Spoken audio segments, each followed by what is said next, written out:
Hər kəsə salam. Bu gün sizinlə belə bir məhlul məsələsinin izahına baxırıq. Sualda bizə bildirilir ki, X duzunun 400 qram 40%li məhlulundan suyun 25%-i buxarlandırıldı.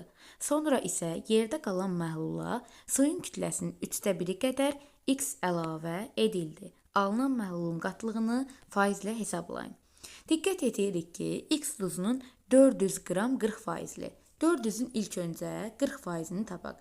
400-ün 40%-i bərabər olur. Yəni 400 vurulsun 40 bölünsün 100 bərabərdir 160-a. Belə ki, yəni bizim 400 qram məhlulumuzda 160 qram A duzu var. 400-dən çıxıram 160-ı. Çünki məhlul həll olan və həlledicidən ibarətdir. Əgər 160 qram duz varsa, yerdə qalır 240 qram məhlulumuzda su var.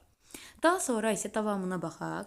Bizə bildirir ki, suyun 25%-i buxarlandırıldıqdan sonra suyumuz 240 qramdır. Onun 25%-i. 240-ın 25%-i, yəni 1/4 hissəsi bərabər olur 60-a. 240-ın 1/4 hissəsi buxarlanır. Yəni 240 çıxılsın 60 qram su. Bu da bərabər olur 180 qram su. Deməli, məhlulumuzda 160 qram duz, 180 qram da su qaldı.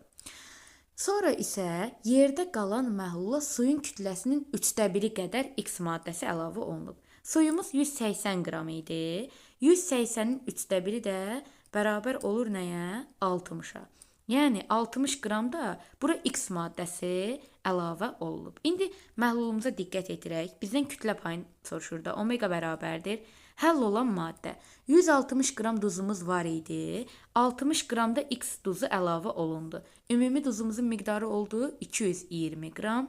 Məhlulumuzun kütləsi. Məhlulumuzun kütləsinə gəldikdə 220 qram duzumuz var. Üzərinə gəlinsin.